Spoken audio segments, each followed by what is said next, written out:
سلام. امروز اومدیم با یک میکاپ عالی.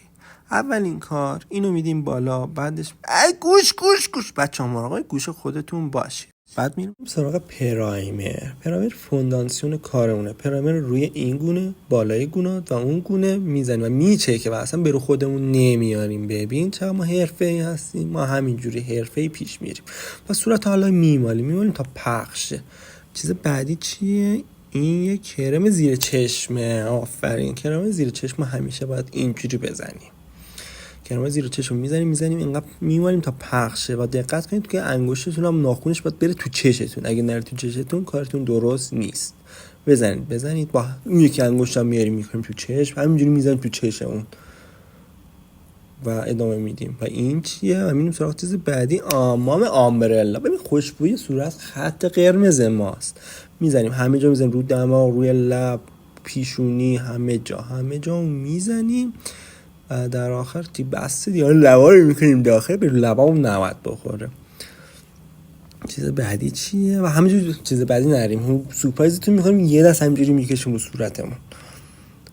خیلی داریم دست میکشیم تو صورتمون. میریم چیز بعدی. این چیه؟ این فیکسور ابروه. ماسک ابرو چیه این؟ میزنیم.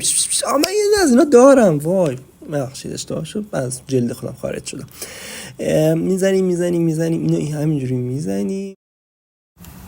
حالا میریم سراغ کانسیلر رو برمی‌داریم همینجوری میکشیم رو صورتمون بدون قواعد و قانونی خاصی نداره اصلا. رو پیشونی ولی میزنیم و حالا با یه ابر برمی‌داریم دوب دوب دوب دوب دوب دوب دوب دوب دوب دوب دوب دوب پخش می‌کنیم. دوباره ادامه میدیم دوب دوب دوب دوب دوب دوب دوب چشمون رو میچرخونیم می‌کنیم تو چشممون. ببین همه چی رو باید بکنیم تو چشممون. حالا میریم سراغ کانتور رو برمی‌داریم واسه زاویه دادن صورت و دو رنگ هم استفاده می‌کنیم، برای دماغمون هم استفاده می‌کنیم و دوباره با یه ابر برمی‌داریم دوب دوب دوب دوب دوب دوب دوب دوب دوب دوب دوب همینجوری می‌کوبیم، ادامه میدیم، دور رو دماغمون میزنیم دوب دوب دوب دوب دوب ادامه. و حالا این قلمو برمی‌داریم گرد و خاکش رو می‌کنیم واسه روژگونه است. همینجوری قلمو برمی‌داریم می‌کشیم رو صورت، ادامه و بازم ادامه. ببین اینا هم می‌کنیم تو چشم، همه چی رو باید کرد تو چشمون تا چشمون درات اصلا. برداریم بعد ادامه. چقدر خوب ادامه میدیم، همش ادامه است اینجا، همینجوری زیاد ادامه میدیم. و میریم سراغ یا خدا این چیه؟ این که خب کویدیچه، توپ هری پاتر رو تو بازی کویدیچ. خب این واسه چیزه براق کننده براقه میکنم. این نیفته. اینم خب سایه چشمه. برای این سایه چشم واقعا نیواد بره تو چشم. نه این سایه چشم خط چشم بود، باید بره تو چشم. این سایه چشم پشت چشمه.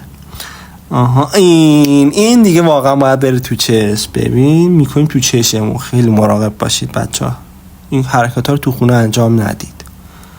خب و داره یه رنگ لابی میگیریم. اینم خط لبه دیگه. رژ لب اینجا برمی‌داریم، رژ لب قرمز چری آلبالو چری لیدی.